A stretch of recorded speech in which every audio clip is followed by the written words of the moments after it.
आशा करता हूँ आप लोग बहुत अच्छे होंगे। मैं यूपी टेट और सी टेट एग्जाम को ध्यान में रखते हुए एक सीरीज शुरू कर रहा हूँ जिसका नाम है सीडीपी स्पेशल। इस सीरीज में हम लोग छोटे छोटे टॉपिक्स को उठाएंगे और कंप्लीट उसका थ्योरी बेस्ड पर उसका अध्ययन करेंगे। ठीक है, बस आप लोग से एक रिक्वेस्ट है कि अपना पेशेंस बनाए रखो और लेक्चर को अंत तक सुनो और समझो। फिर भी कोई डाउट रह जाता है तो नीचे कमेंट सेक्शन में कमेंट करो, मैं उसका तुरंत जवाब देने का प्रयास करूंगा। ठीक है, तो जो आज की टॉपिक है वो है वृद्धि और विकास। वृद्धि और विकास यानी ग्रोथ और डेवलपमेंट। थोड़ा सा टाइम लगेगा, थोड़ी सी वीडियो की लेंथ लंबी है, लेकिन आपको बेसिक से बिल्कुल समझाऊंगा मैं। चलो ठीक है, तो आज की जो टॉपिक है वो है ग्रोथ एंड डेवलपमेंट। तो ग्रोथ और डेवलपमेंट में हम लोग क्या समझेंगे? शैशवावस्था। शैशवावस्था में हम लोग शैशवावस्था का विकास को समझेंगे कि किस मनोवैज्ञानिक ने क्या कहा था, उसकी विशेषताएं और उसके शिक्षा का स्वरूप। इसी तरह बाल्यावस्था और किशोरावस्था को भी समझेंगे सेम प्रोसेस से। ठीक है, चलो सबसे पहले हम लोग शैशवावस्था को समझते हैं। देखो, यदि आप लोग पहली बार पढ़ रहे हो तो आप लोग को कंफ्यूजन होगा, तो एक बार दो बार इसको रिवीजन करो, पढ़ो, अपने आप समझ में आने लगेगा। ठीक है, चलो सबसे पहले समझते हैं शैशवावस्था में विकास।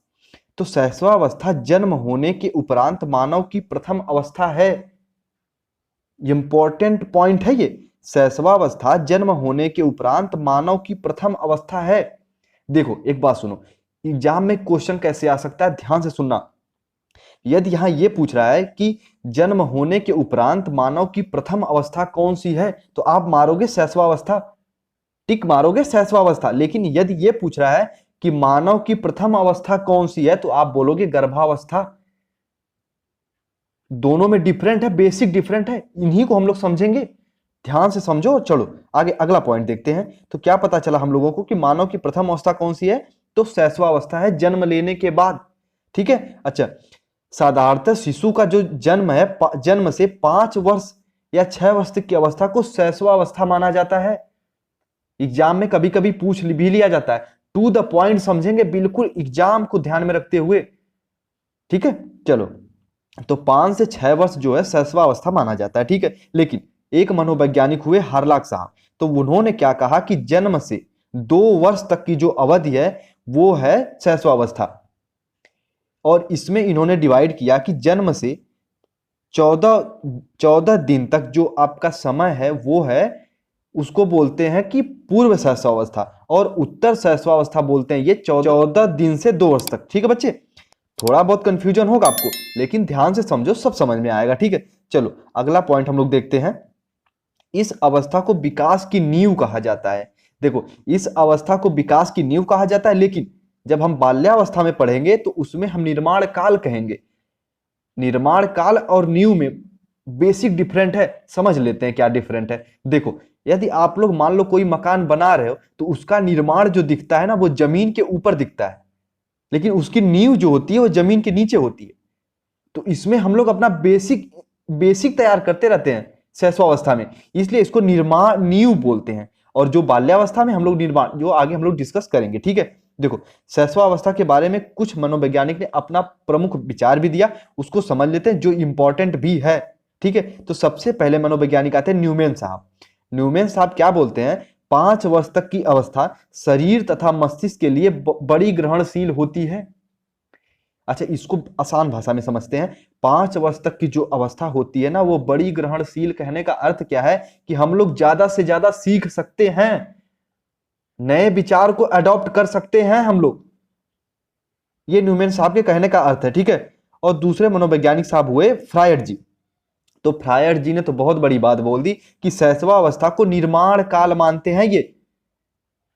मनुष्य को जो कुछ बनना होता है वो 4 से 5 वर्षों में बन जाता है फ्रायड के अनुसार। ऐसा नहीं कि आप डॉक्टर बन जाओ, इंजीनियर बन जाओ 5 वर्ष 5-6 वर्ष में, नहीं, लेकिन डॉक्टर इंजीनियर बनने का जो बेसिक होता है वो स्टार्ट हो जाता है।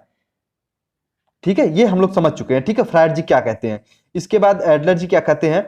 बालक के जन्म के कुछ माह बाद ही निश्चित किया जाता है कि जीवन में उसका स्थान क्या है। फ्रायड जी और एडलर जी के कहने का सेंस एक ही है, बस दोनों का जो विचार है, दोनों का जो कथन है वो थोड़ा अलग अलग है। बालक के जीवन के कुछ ही माह बाद तय किया जा सकता है कि उसके जीवन में उसका स्थान क्या है। वो क्या बनना चाहता है, उसके माता पिता, उसके परिवार वाले निश्चित कर सकते हैं। ये एडलर जी कहते हैं शैशवावस्था में। बच्चे ये जो मनोवैज्ञानिक का कथन है ना, इसे आसान भाषा में समझो, ऐसे रट लो, ठीक है। यूपी टेट और सीटेट वाले, देखो आप लोग यदि यूपी टेट और सीटेट क्वालिफाई कर लिए हो, जो लोग मुझे सुन रहे हो, तो भाई आप लोग इस वीडियो को लास्ट तक आप भी अटेंड कर सकते हो, आपका रिवीजन हो जाएगा, ठीक है, समझ लो। चलो, स्ट्रैंग के अनुसार क्या है कि जीवन के प्रथम 2 वर्ष में बालक अपने भावी जीवन का शिलान्यास करता है, और यद्यपि किसी आयु में परिवर्तन हो सकता है, परंतु उसकी प्रवृत्तियां और प्रतिमान सदैव बने रहते हैं। शैशवावस्था में जिसका जैसा उसका नेचर रहता है वो सेम रहता है, उसके गुण बदल सकते हैं थोड़ा बहुत, लेकिन प्रवृत्तियां और प्रतिमान सदैव समान रहते हैं। ये स्ट्रैंग साहब की बहुत बड़ी बात है, एग्जाम में पूछ भी लिया जाता है। देखो, सीडीपी को, बाल मनोविज्ञान को हम लोग व्यवहार के रूप में समझेंगे, बिल्कुल। ये समझो कि आपके सामने एक बच्चा है, ठीक है। चलो आगे समझते हैं शैशवावस्था की प्रमुख विशेषताएं, ठीक है। शैशवावस्था की प्रमुख विशेषताएं क्या क्या हैं, ठीक है बच्चे। देखो, ये पॉइंट वाइज आप लोग इसको याद कर लीजिएगा, चाहे इसे आप लोग व्यवहारिक ज्ञान के रूप में इसको अटैच करके याद करो, लेकिन इसे आप लोग याद करो, ये इंपॉर्टेंट पॉइंट है, ठीक है। चलो, क्या है, सबसे पहले हम लोग समझते हैं कि शैशवावस्था की प्रमुख विशेषताएं। तो शैशवावस्था की जो शारीरिक, मानसिक, संवेगात्मक, सामाजिक से संबंधित कुछ प्रमुख विशेषताएं हैं। एक बात और सुनो, शैशवावस्था की ये विशेषताएं तो हैं, आप बाल्यावस्था में जाओगे, किशोरावस्था में जाओगे तो सेम यही विशेषताएं मिलेंगी, बस थोड़ा बहुत अंतर रहेगा। क्या अंतर रहेगा? इसमें शारीरिक विकास थोड़ा कम रहेगा, उसमें दृढ़ता नहीं रहेगी, उसमें लचीलापन रहेगा, और आप जब आप बाल्यावस्था में जाओगे इसमें थोड़ा सा अपडेट हो जाएगा, बस यही अंतर है। और कुछ कुछ पॉइंट हैं जिनका आप लोग को ध्यान रखना है, एकदम आसान भाषा में समझते हैं। और हाँ, पेशेंस बनाए रखो यार, एक बार में कोई चीज समझ में नहीं आती है। और हाँ, इसको मैं अपने फोन से शूट कर रहा हूं, तो यार थोड़ा बहुत अगर आपको वीडियो की क्वालिटी में आपको दिक्कत आती है तो आप मैनेज कर लेना यार, पर हाँ कंटेंट में कोई प्रॉब्लम नहीं होगी। एक बार सब्सक्राइब करते चलो, और हाँ चलो आगे से लाइक कर दो यार। चलो, शैशवावस्था की विशेषताएं समझते हैं कि सबसे पहले शारीरिक विकास में तीव्रता। एग्जाम में भी पूछता है कि किस अवस्था में शारीरिक विकास में सबसे तीव्रता होती है अपेक्षाकृत अन्य अवस्थाओं के, तो भैया शैशवावस्था में वो तीव्रता होती है। आपका विकास बहुत तीव्र गति से होता है, प्रथम 3 वर्ष में विकास तीव्र गति से होता है, ठीक है। चलो, और उसके बाद मानसिक क्रियाओं में तीव्रता। मानसिक क्रियाओं में तीव्रता होने लगती है, बालक चीजों को समझने लगता है, लेकिन मानसिक क्रियाओं में तीव्रता यहां हो रही है, लेकिन जब आप बाल्यावस्था में पढ़ोगे तो वहां पे बच्चे तर्क वितर्क भी करने लगते हैं, लेकिन यहां पे मानसिक क्रियाओं में तीव्रता, बालक थोड़ा बहुत सोचने भी लगता है। तो एग्जाम में पूछता है कि मानसिक क्रियाओं में तीव्रता किस अवस्था में होती है, तो भैया शैशवावस्था में। बेसिक सा थोड़ा बहुत डिफरेंट होता है, लेकिन उन पॉइंटों को आपको समझना पड़ेगा अगर सीडीपी में आप लोग 30 नंबर में 25 प्लस जाना चाहते हो तो, ठीक है। चलो, और सीखने की तीव्रता, भाई शैशवावस्था है, सीखने की तीव्रता तो हो ही सकती है, क्योंकि सबसे पहले हम लोग जन्म के बाद जो कुछ भी सीखते हैं उसमें तीव्रता तो रहेगी रहेगी। तो सीखने की तीव्रता। कल्पना, भैया ये कल्पना बाहुल्य है, ये शैशवावस्था में कल्पना बहुत ही रहती है, बच्चे कल्पनाशील होते हैं। जो आगे कई मनोवैज्ञानिकों ने शैशवावस्था का जो दूसरा रूप बताया वो किशोरावस्था, क्योंकि कल्पना का थोड़ा बहुत लक्षण किशोरावस्था में भी पाया जाता है, जो हम लोग आगे डिस्कस करेंगे। दोहराने की प्रवृत्ति, बालक दोहराने में एक आनंद प्राप्त करते हैं, एक खुशी प्राप्त करते हैं, कुछ न कुछ सीखते हैं दोहराने से। जैसे उनके परिवार, उनके माता पिता करते हैं वैसे वो दोहराने का प्रयास करते हैं, उनकी भाषा, उनकी वाणी। दूसरों पर निर्भरता, ये तो 100% है भैया, दूसरों पर निर्भरता। शैशवावस्था में बालक 100% दूसरों पर निर्भर रहता है, खासकर अपने माता पिता पे, ठीक है। अनुकरण द्वारा सीखने की प्रवृत्ति, दोहराने की प्रवृत्ति और अनुकरण द्वारा सीखने की प्रवृत्ति में बेसिक सा डिफरेंट है। इसमें बच्चे देख के आपको सीख जाते हैं, जो उनके पेरेंट्स, उनके गार्जियन, उनके माता पिता, उनके परिवार वाले करते हैं, जैसा जैसा बच्चे देख के सीखना प्रारंभ कर देते हैं, एक अपना वातावरण स्टार्ट कर देते हैं। इसीलिए तो इसे निर्माण काल नींव बोला जाता है। इसीलिए शैशवावस्था को नींव बोला जाता है, क्योंकि बच्चे इसमें अपना बेसिक इंफ्रास्ट्रक्चर तैयार करते हैं। और उसके बाद आता है मूल प्रवृत्त्यात्मक व्यवहार। ये तो इंपॉर्टेंट है भैया, बच्चे जो कुछ सीखते हैं शैशवावस्था से स्टार्ट करते हैं, ठीक है। संवेगों का प्रदर्शन, बच्चे जन्म लेते हैं, उसके बाद हाथ पैर पीटना, चिल्लाना, रोना आदि क्रियाएं शुरू कर देते हैं। तो शैशवावस्था में संवेगों का प्रदर्शन स्टार्ट हो जाता है। स्वप्रेम की भावना, इंपॉर्टेंट विशेषता है शैशवावस्था की, स्वप्रेम की भावना। बालक खुद के खिलौने से, खुद के अंग से खुद के प्यार करता है, खुद के चीजों को समझता है। तो स्वप्रेम की भावना जो कि जाके किशोरावस्था में बदल जाती है, ठीक है। चलो, नैतिक भावना का अभाव, इंपॉर्टेंट पॉइंट है भैया, पूछ भी लिया जाता है एग्जाम में। नैतिक भावना का अभाव का अर्थ क्या है कि बच्चों को क्या गलत है क्या सही, इसका सीखने का, इसको समझने का कोई सेंस नहीं होता है। इसीलिए तो बच्चे को जिस दिशा में चाहो उसमें मोड़ सकते हो। परिवार का अच्छा अगर मिलेगा वातावरण तो बच्चा एक अच्छा तैयार होगा, गलत वातावरण मिलेगा तो बच्चा गलत ही तैयार होगा, ठीक है। चलो, इसीलिए देखते हैं आप बड़े बड़े कॉलेज में काउंसलिंग लगती है बच्चों की, पेरेंट्स मीटिंग होती है, जो एक अच्छा रोल प्ले करता है, ठीक है। सामाजिक भावना का विकास, 3 वर्ष के एबव जब बालक जाता है तो सामाजिक भावना का विकास भी प्रारंभ हो जाता है, ठीक है। और उसके बाद प्रत्यक्षात्मक अनुभव द्वारा सीखना, बच्चे जो भी उनके सामने है उससे सीखते हैं, उसको देखकर सीखते हैं बच्चे, ठीक है। चलो आगे समझते हैं दूसरों के प्रति रुचि। बालक जैसे ही 3 वर्ष या 2 वर्ष के ऊपर जाता है, खासकर 1 वर्ष के ऊपर भी दूसरे बच्चों के प्रति रुचि दिखाने लगता है, उनके साथ खेलना स्टार्ट कर देता है, ठीक है। चलो, स्कीनर ने तो कहा था कि 1 वर्ष का बालक होने से पूर्व अपने साथियों में रुचि व्यक्त करने लगता है, अपने साथियों के साथ रहना पसंद करता है स्कीनर जी। भैया स्कीनर सीडीपी के क्षेत्र में जो स्कीनर को नहीं पढ़ा है समझो अभी अधूरा है, जो कि मैं इस पे भी वीडियो लाने वाला हूं, जो कई मनोवैज्ञानिक हैं इन पे आधारित वीडियो लाऊंगा, जो एक कंप्लीट सेशन होगा। यह टोटल 7 से 8 लेक्चर होगा सीडीपी स्पेशल का सीरीज, जिसमें हम लोग टोटल सबको कवर करने का प्रयास करेंगे, ठीक है। छोटे छोटे पॉइंट्स को उठाएंगे और कंप्लीट डिस्कस करेंगे। चलो, फ्रायड अन्य मनो जो वैज्ञानिक थे वो शिशु के प्रेम भावना को काम प्रवृत्ति पर आधारित मानते हैं। जो काम प्रवृत्ति है बच्चों में तो वो मानते हैं कि वो प्रेम भावना के रूप में वो प्रदर्शित करते हैं, जो किशोरावस्था और शैशवावस्था, किशोरावस्था और बाल्यावस्था में जाके बदल जाता है, ठीक है। चलो, ये पॉइंट हम लोग समझ चुके हैं। क्या समझे हम लोग कि जो शैशवावस्था में विकास कैसे होता है, तो विकास के क्या क्या कार्य हैं, विकास कैसे होता है। और दूसरा पॉइंट हम लोग समझे हैं कि शैशवावस्था की प्रमुख विशेषता क्या क्या है, ठीक है। अब मान लो आपसे अगर कोई पूछ रहा है या एग्जाम में पूछ रहा है कि शैशवावस्था की जो अवधि है वो कौन कौन सी है, तो आप बताएंगे कि जन्म से 5 या 6 वर्ष, यदि ऑप्शन में 2 वर्ष है तो 2 वर्ष टिक करोगे, और उसकी जो विशेषताएं आप लोग बताओगे। नहीं समझ में आता है वीडियो को एक बार रिवाइज करो, अच्छे से देखो समझो, ठीक है।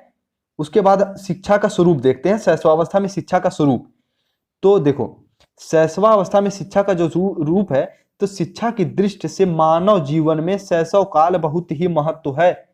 बालक विद्यालय तो नहीं जाता है, लेकिन घर से, अपने परिवार से, अपने वातावरण से बहुत कुछ सीखता है। वैलेंटाइन ने तो इसे सीखने का आदर्श काल कहा है, ठीक है। इसे आप लोग याद कर लो इनके कथन को। वाटसन जी ने भी अपना विचार व्यक्त किया। वाटसन जी कहते हैं कि शैशवावस्था में सीखने की सीमा और तीव्रता विकास की किसी और अवस्था की तुलना में सबसे प्रबल और सबसे अधिक होती है।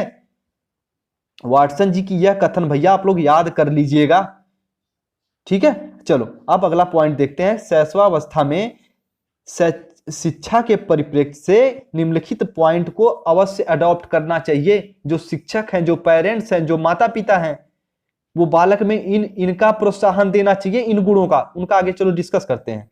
तो सबसे पहला पॉइंट है स्नेहपूर्ण व्यवहार।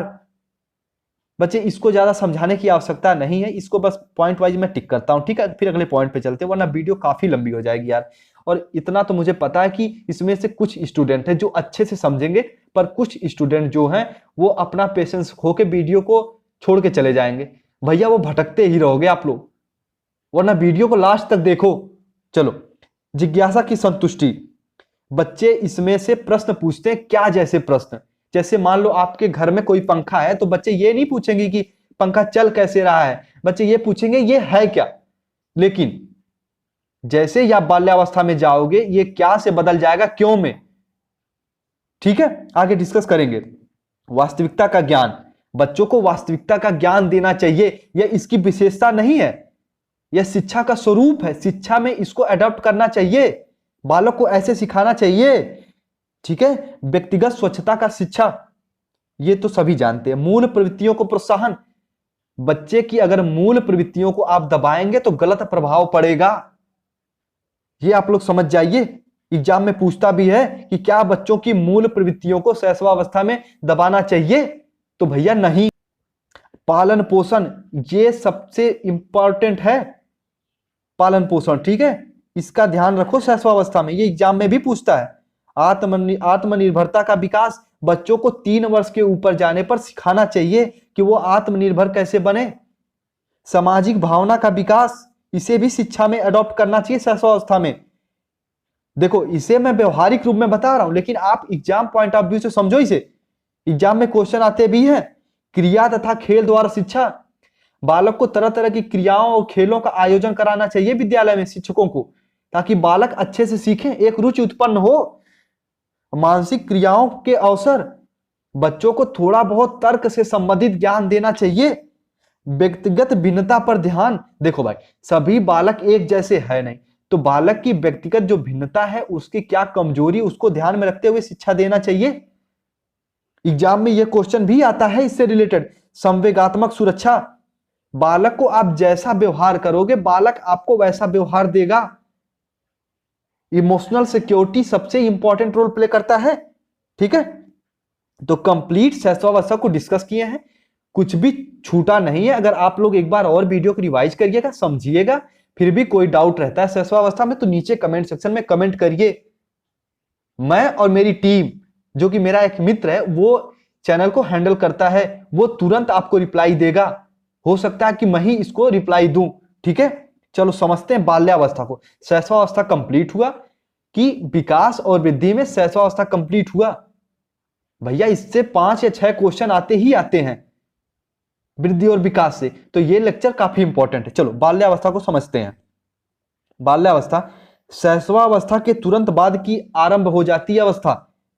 शैशवावस्था के बाद जो तुरंत अवस्था होती वो है बाल्यावस्था। मनोवैज्ञानिकों के अनुसार यह निर्माण काल होता है। शैशवावस्था नींव होती है, यह निर्माण काल होता है। इस अवस्था में व्यक्तिगत सामाजिक शिक्षा संबंधी बहुत सी आदतों, व्यवहारों, रुचियों, इच्छाओं का प्रतिरूप निर्माण कर लेता है बालक। बालक को समाज में कैसे स्थापित करना है खुद को, शिक्षा संबंधी व्यवहार, अपनी रुचियों, अपनी इच्छाओं का एक प्रतिरूप तैयार कर लेता है। सबसे इंपॉर्टेंट अवस्था है ये, और एग्जाम में क्वेश्चन भी इससे आते हैं। इस काल में बालक जो है कि सरलता पूर्व उनकी रुचियों में परिवर्तित नहीं किया जा सकता, जो वो अपनी रुचियों, अपनी इच्छाओं, आदतों का निर्माण कर लेते हैं। यह विशेष रूप से इस अवस्था का ध्यान रखना चाहिए। चलो, ये इंपॉर्टेंट पॉइंट है। सामान्यतः जो है बाल्यावस्था का जीवन जो है लगभग 6 वर्ष से 12 वर्ष तक माना जाता है। यह वह काल है जिसमें बच्चों का अस्थायित्व आने लगता है जीवन में, उनके जीवन में अस्थायित्व आने लगता है, वो आगे आने वाले जीवन की तैयारी करने लगते हैं। तो ये क्वेश्चन भी आता है कि भैया वह कौन सी अवस्था है जिसमें बच्चों का जीवन में अस्थायित्व आने लगता है, तो वो है बाल्यावस्था। ठीक है, चलो सबसे इंपॉर्टेंट पॉइंट यह है कि बाल्यावस्था की यह आयु शिक्षा आरंभ करने की सबसे उपयुक्त आयु है। इसमें बालक सबसे पहले विद्यालय जाता है, स्कूली आयु भी इसे कहते हैं। ठीक है, चलो समझते हैं बाल्यावस्था की विशेषता। ठीक है, बाल्यावस्था की विशेषता क्या है? तो देखो, बाल्यावस्था की जो प्रमुख विशेषता है वो है शारीरिक मानसिक विकास में स्थिरता। इसमें अस्थायित्व आने लगता है। जो जो शैशवावस्था में शारीरिक तीव्रता थी, इसमें उसका अस्थायित्व आने लगता है। लचीलापन कम होने लगता है, आपकी मांसपेशियों में कठोरता आने लगती है। लेकिन एग्जाम में ये नहीं पूछेगा कि मांसपेशियों में कठोरता कब आती है। ये जरूर पूछ सकता है कि बाल्यावस्था में या फिर किस अवस्था में अस्थायित्व आने लगता है। तो भैया वो है बाल्यावस्था। प्रमुख विशेषता में शारीरिक और मानसिक विकास में स्थिरता है। मानसिक योग्यताओं का विकास, बालक तर्क करने लगता है। बालक आपसे क्या से क्यों क्वेश्चन पूछने लगता है। मैंने अभी एग्जांपल दिया था कि छत पे पंखा है तो बालक इसमें पूछेगा कि वो क्यों चल रहा है, वो कैसे चल रहा है। लेकिन शैशवावस्था में सिर्फ इतना पूछेगा कि वह क्या है। ठीक है। प्रबल जिज्ञासा की प्रवृत्ति, बालक को इसमें प्रबल जिज्ञासा की प्रवृत्ति होती है। इसीलिए इनको कई अध्यापक पढ़ाते समय यह भी बोल देते हैं, बालक तरह तरह के प्रश्न पूछते हैं जो बालक कभी शिक्षक चिढ़ के भी बोल देते हैं, अधजल गगरी छलकत जाए। बालक इसीलिए शिक्षक बोल देते हैं इनको कि भैया ज्ञान इनके पास कम होता है, तरह तरह के क्वेश्चन करते ही रहते हैं ये। तो प्रबल जिज्ञासा की प्रवृत्ति हुई है। वास्तविक जगत से संबंध, यह विशेषता यह है कि बालक कल्पना को छोड़कर वास्तविक जगत से संबंध स्थापित करने लगता है, बाहर घूमने फिरने लगता है। आत्मनिर्भरता की भावना, शैशवावस्था में बालक 100% अपने माता पिता पर निर्भर रहता है, लेकिन बाल्यावस्था में बालक अपने माता पिता से निर्भरता को कम करता है और स्वतः जो आत्मनिर्भर बनने लगता है। रचनात्मक कार्यों में रुचि, बालक एक कार्य पे इसमें लगा ही नहीं रह सकता, वह कुछ दिनों बाद उसे नए कार्य करने चाहिए, करने का उसका मन करेगा। तो रचनात्मक कार्यों में रुचि किस अवस्था में प्रारंभ होती है? तो बाल्यावस्था में। संवेगों पर नियंत्रण, बालक अपने गुस्सा, अपने क्रोध, अपने प्रेम, अपनी पीड़ा पर अपने नियंत्रण करने लगता है। Control on emotions. सामाजिक गुणों का विकास, इसे समझाने की कोई आवश्यकता है नहीं, तो बालक समाज से अपना संबंध स्थापित करने लगता है। सामूहिक प्रवृत्तियों की प्रबलता, बहिर्मुखी व्यक्तित्व का विकास, घूमने फिरने की प्रवृत्ति, तीनों इंपॉर्टेंट है। बालक घूमने फिरने में ज्यादा उसकी इच्छा चाहत होती है। काम प्रवृत्ति में परिवर्तन, change in sense of sex, उसमें बालक स्व प्रेम करता था काम प्रवृत्ति में, इसमें उसकी काम प्रवृत्ति की भावना चेंज हो जाती है। बालक लड़के लड़कों से दोस्ती करने लगते हैं, लेकिन यही शैशवा किशोरावस्था में जाके बालक बालिकाओं से संबंध स्थापित करने लगते हैं। इसमें लड़कियां लड़कियों अपने साथ खेलना, अपने साथ उठना बैठना पसंद करती हैं। ठीक है। सेम लिंग में यह पसंद करते हैं रहना, घूमना फिरना, लेकिन किशोरावस्था में बदल जाता है। ठीक है। अब बाल्यावस्था में शिक्षा का स्वरूप समझ लेते हैं।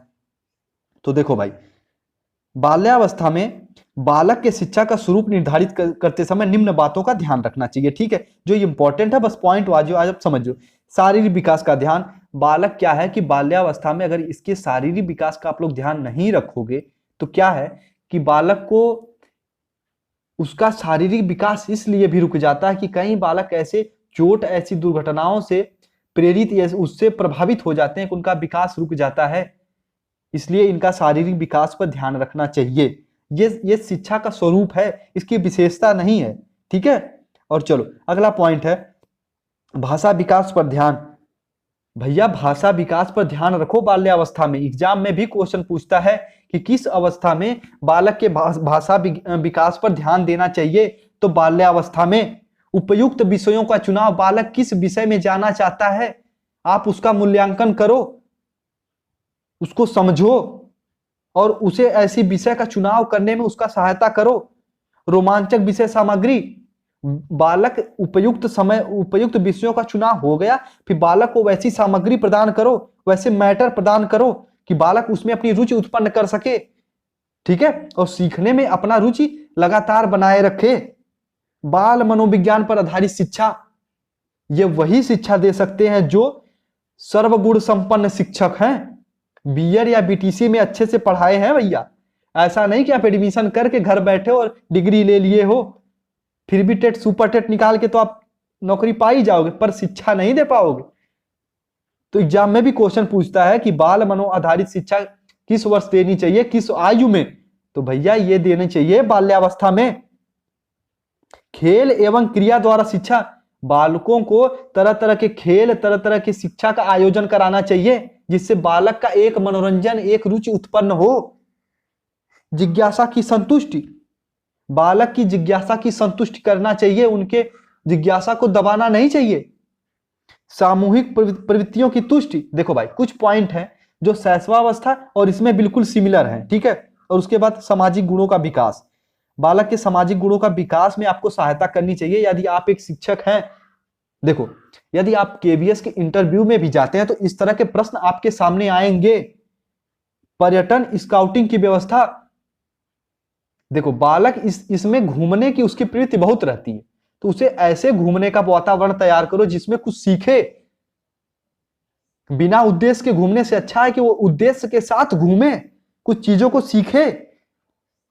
नैतिक शिक्षा, मोरल एजुकेशन, बालक को नैतिक शिक्षा देनी ही देनी चाहिए, ताकि आने वाले समय में वह एक सभ्य बालक, एक गुणवान बालक तैयार हो जाए। मानसिक विकास पर बल, बालक के मानसिक विकास पर बल देना चाहिए। ये इसकी विशेषता भी है और शिक्षा का स्वरूप भी है, शिक्षा के गुण में भी इस शामिल किया जाएगा, ठीक है। चलो ये कंप्लीट हुआ बाल्यावस्था। अब समझते हैं हम लोग किशोरावस्था को। कंप्लीट किशोरावस्था को समझेंगे तो देखो किशोरावस्था जो है, इससे कभी कभी बार क्वेश्चन भी आ जाता है कि इसे अंग्रेजी में क्या कहते हैं, तो भैया एडोलसेंस कहते हैं, जो लैटिन भाषा के एडोलिसियर से बना है, जिसका अर्थ होता है परिपक्वता की ओर बढ़ना, टू ग्रो टू मैच्योरिटी। पूरा सार है ये किशोरावस्था का कि परिपक्वता की ओर बढ़ना। इसमें जो भी कार्य होगा बच्चा मैच्योर होगा, बच्चा परिपक्वता की ओर बढ़ेगा, ठीक है। चलो किशोरावस्था वह अवस्था है जिसमें बालक परिपक्वता की ओर बढ़ता है, जिसकी समाप्ति पर वह बालक परिपक्व व्यक्ति बन जाता है। इंपॉर्टेंट पॉइंट है, 12 से 18 वर्ष की आयु के बीच की अवधि को किशोरावस्था माना जाता है, ठीक है। उसमें बाल्यावस्था में 6 से 12 और इसमें 12 से 18, ठीक है। चलो आगे डिस्कस करते हैं। किशोरावस्था मानव जीवन की सबसे महत्वपूर्ण अवस्था है। भैया वो तो सभी अवस्था है, लेकिन यह भी उसमें एक महत्वपूर्ण अवस्था है, ठीक है। और उसके बाद एक मनोवैज्ञानिक हुए किलपैट्री साहब, इन्होंने कहा कि यह मानव जीवन की सबसे जटिल काल माना है इसे। क्यों माना है आगे डिस्कस करेंगे। देखो इस अवस्था में बालक न तो बाल्यावस्था ना ही प्रौढ़ावस्था में होता है, वह इन दोनों के संधि काल, इन दोनों के मध्य होता है, इसलिए यह जटिल काल होता है। संघर्ष और तूफानों का भी यही समय है, जो आगे हम लोग बताएंगे अभी। चलो आगे देखते हैं। देखो शैक्षिक दृष्टिकोण से किशोरावस्था के महत्व पर प्रकाश डालते हुए एक कमेटी थी, इंग्लैंड की हैडो कमेटी। उसने अपने अभिलेख में लिखा, अपने लेख में लिखा कि 11 वर्ष या 12 वर्ष की आयु में बालक के नसों में ज्वार उठता है। भैया ज्वार उठता है, ठीक है। इसीलिए कहते हैं कि तुम्हारा खून गर्म है, इसी अवस्था में कहते हैं। इसे किशोरावस्था के नाम से पुकारा जाता है इस अवस्था को। यदि इस ज्वार की बाढ़ को समय से उपयोग कर लिया जाए तो एक नई यात्रा आरंभ कर दी जा सकती है, जो सफलता को प्राप्त कर सकते हैं बालक। लेकिन बालक अगर इसी अवस्था में दिशाहीन हो जाते हैं तो वह सफलता से वंचित हो जाएंगे। ये तो हुआ व्यवहारिक ज्ञान, इसे समझते हैं एग्जाम पॉइंट ऑफ व्यू से। तो पूछ सकता है कि किस अवस्था में बालक के नसों में ज्वार भाटा की तरह उत्पन्न होते हैं, तो वह है भैया किशोरावस्था। एक मनोवैज्ञानिक हुए स्टैनली, उन्होंने तो कह दिया कि किशोरावस्था प्रबल दाब और तूफान का संघर्ष काल है।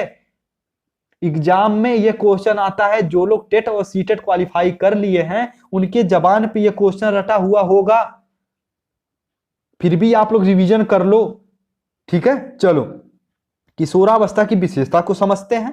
एक बार मैं इसका रिवीजन भी करूंगा वीडियो के अंत में। देखो भाई कंप्लीट डिस्कस कर रहे हैं, अपना 100% मैं दे रहा हूं। थोड़ी सी वीडियो लंबी हो रही है, लेकिन अपना पेशेंस बनाए रखो यार, लास्ट तक देखो। यदि आप लोग एग्जाम क्वालिफाई करना चाहते हो, कोई ट्रिक नहीं बता रहा हूं, बेसिक कॉन्सेप्ट क्लियर कर रहा हूं आपका। इसके बाद मैं 6 से 7 लेक्चर और लेकर आऊंगा। यही प्रयास रहेगा कि कंप्लीट सीडीपी को हम लोग कवर कर लें, थ्योरी पे आधारित। ठीक है, चलो किशोरावस्था की मुख्य विशेषताओं को समझते हैं। बस पॉइंट वाइज डिस्कस करते हैं। शारीरिक विकास, तो देखो बाल्यावस्था में शरीर में जो दृढ़ता है ना उत्पन्न कर देता है, बस वही सेम प्रोसेस इसमें भी है। थोड़ा सा इसका थोड़ा लेवल अप हो जाता है। मानसिक विकास, बाल्यावस्था की अपेक्षा इसमें मानसिक विकास और अधिक होता है। घनिष्ठ मित्रता, व्यक्तिगत मित्रता, बालक इसमें अपना एक स्पेसिफिक मित्र को चुनाव कर लेता है। ठीक है, अपने समूह को महत्व देने लगता है, अपने मित्रों को, जो आगे डिस्कस करेंगे समूह को।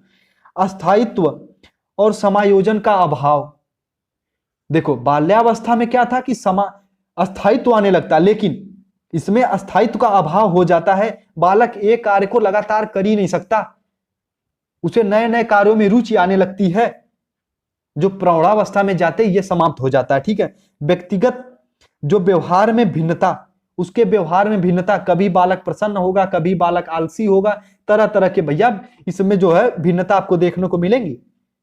काम भावना का विकास, अभी तक बालक क्या था कि अपने समान बालक के साथ घूमना फिरना पसंद करता था, लेकिन इसमें अपने से समान जैसे लड़के लड़कियों के साथ संबंध स्थापित करना स्टार्ट कर देते हैं।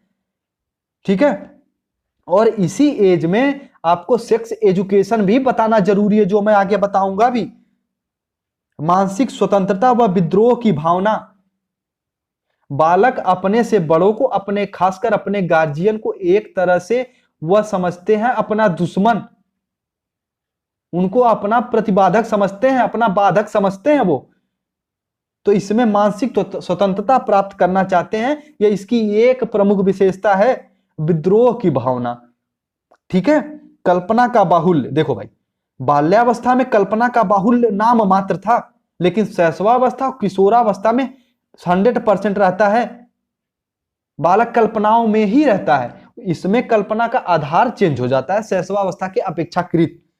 उसमें क्या है, वो परियों की कहानियों पे विश्वास करता है, लेकिन इसमें क्या है कि बालक अपने कार्य, अपने क्रिया, अपने एजुकेशन के प्रति एक कल्पना करता है, अपनी एक लाइफ, अपनी एक डिजायर को उत्पन्न करता है। ठीक है, समूहों को महत्व, सबसे इंपॉर्टेंट पॉइंट है भैया ये, बालक समूहों को महत्व देने लगता है इसमें। ठीक है, चलो आगे देखते हैं। परमार्थ की भावना, व्यवसाय चुनाव की चिंता, बालक इसमें अपने व्यवसाय, अपने कार्य, अपने भविष्य की चिंता करने लगता है इस पॉइंट के अनुसार। तो ये इसकी प्रमुख विशेषता हो गई। अब समझते हैं किशोरावस्था में शिक्षा। तो इस अवस्था के लिए शिक्षा व्यवस्था करते समय, देखो अब समझते हैं किशोरावस्था में शिक्षा। इस अवस्था के लिए शिक्षा व्यवस्था को स्थापित करते समय उनके पेरेंट्स, उनके शिक्षक, उनके वातावरण के, उनके समाज के लोग को निम्न बातों को ध्यान रखना चाहिए, खासकर उनके टीचर और उनके परिवार वाले। शारीरिक विकास के लिए शिक्षा, बालक को खेल कूद में उनको भाग लेने के लिए प्रोत्साहन करना चाहिए। देखो भाई जो शिक्षा का स्वरूप है ना, इसमें प्रोत्साहन का रूप आता है, लेकिन विशेषता में बालक के अंदर वो गुण होते हैं। इसमें शिक्षा में क्या है, वो गुण आपको उनके अंदर समावेशित, समापित करना पड़ेगा।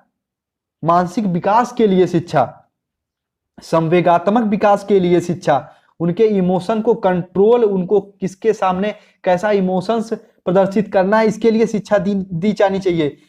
सामाजिक विकास की शिक्षा, संवेगात्मक विकास में क्या है कि किसके सामने कैसा प्रभाव, कैसा रूप, कैसा आपका व्यवहार प्रदर्शित करना, ये बात है। लेकिन सामाजिक में क्या है कि आपको किसके साथ कैसा व्यवहार करना है। व्यक्तिगत भिन्नताओं के अनुसार शिक्षा, ये तो आप सभी समझ चुके हो, आगे मैं डिस्कस भी किया हूं इस पर। ठीक है, पूर्व व्यवसायिक शिक्षा, बालक कोई भी व्यवसाय कर रहा है, इसमें व्यवसायिक चिंता बालक को बहुत रहती है, इसकी विशेषता भी है, तो उसको इसका ज्ञान देना चाहिए। पूर्व व्यवसायिक शिक्षा का यौन शिक्षा की व्यवस्था, देखो भाई इसको थोड़ा सा डिस्कस करते हैं एक्सप्लेन करके। इस अवस्था में क्या है कि बालक अगर यौन शिक्षा की जानकारी उसे नहीं देते हैं तो कई बालक को क्या है, इसका अभाव में ही आगे चल के भैया क्राइम का रूप ले लेते हैं वो। तो इसकी शिक्षा देनी चाहिए, ठीक है। जो शिक्षा इसको फंडामेंटल राइट के रूप में भी देना चाहिए इस शिक्षा को, ठीक है। चलो, धार्मिक तथा नैतिक शिक्षा के विकास के लिए शिक्षा, बालक को एक सर्वगुण संपन्न बालक बनाने के लिए धार्मिक तथा नैतिक शिक्षा देनी चाहिए, कोई एक विशेष धर्म की शिक्षा नहीं, ठीक है। शिक्षण शैली, सहानुभूतिपूर्ण व्यवहार, भैया देखो बालक इसमें ना तो प्रौढ़ रहता है ना ही बाल्यावस्था, तो इसमें वह एक स्ट्रगल करता रहता है, एक संघर्ष, तो इसमें उसे सहानुभूति की आवश्यकता होती है। शिक्षण शैली पर भी विशेष ध्यान देना चाहिए और किशोर के महत्व की मान्यता भी देनी चाहिए, उसके विचार उसके प्रभाव को भी महत्व देना चाहिए, जिससे उसको उसका एक समाज में स्थान उसको लगे कि वह समाज में है। क्योंकि भैया सही है कि यह एक तूफानों का संघर्ष है ये किशोरावस्था, ठीक है। चलो, यह कंप्लीट डिस्कस हम लोग किए हैं कि वृद्धि और विकास में शैशवावस्था को, बाल्यावस्था और किशोरावस्था को, ठीक है। तो इन तीनों पॉइंट्स के हम लोग विकास को, विशेषता को और शिक्षा के स्वरूप को कंप्लीट समझे हैं। देखो भाई, थोड़ा बहुत अगर आपको डाउट है तो नीचे कमेंट में कमेंट करो, मैं उसका जवाब देने का प्रयास करूंगा। और हाँ, कमेंट करने से पहले एक बार वीडियो को और देखो यार, समझ में नहीं आया है तो एक बार इसे अध्ययन करो। और हाँ, इसका पीडीएफ जो है आपको टेलीग्राम चैनल पे मेरे मिल जाएगा, लर्निंग विद आकाश पे, और लर्निंग विद आकाश को यार सब्सक्राइब कर लो। बहुत मेहनत कर रहा हूँ यार आपके लिए कंटेंट तैयार करता हूँ, मोबाइल से शूट करता हूँ, फिर आपके लिए अपलोड करता हूँ यार। बस यही मेरा पर्पज है कि मुझे जितने लोग के पास मेरा चैनल है, जितने लोग के पास मैं पहुंचा हूं यार, उन लोगों को सफलता मिले, यही मेरा पर्पज है यार, ठीक है। यही चैनल का उद्देश्य भी है। आने वाले समय में अच्छे से अच्छा कंटेंट भी प्रोवाइड करूंगा, चैनल के साथ जुड़ जाओ। सेशन थोड़ा सा लंबा हुआ है पर लेक्चर कंप्लीट करो यार, 2 बार 3 बार इसे रिपीट करो, समझो। जितने लोग जुड़े हो वो लोग तो कम से कम सफल हो, ठीक है। मिलते हैं अपने अगले लेक्चर में, तब तक अपना ख्याल रखो, अपनी पढ़ाई करते रहो। कोई भी डाउट है तो आप लोग कमेंट सेक्शन में कमेंट भी करो। और हाँ यार, चैनल को सब्सक्राइब करो और साथ में जो लोग शिक्षा से जुड़े तैयारी कर रहे हैं उनके पास चैनल को शेयर भी करो। मिलते हैं अपनी अगली वीडियो में, अपना ख्याल रखो। बहुत बहुत धन्यवाद।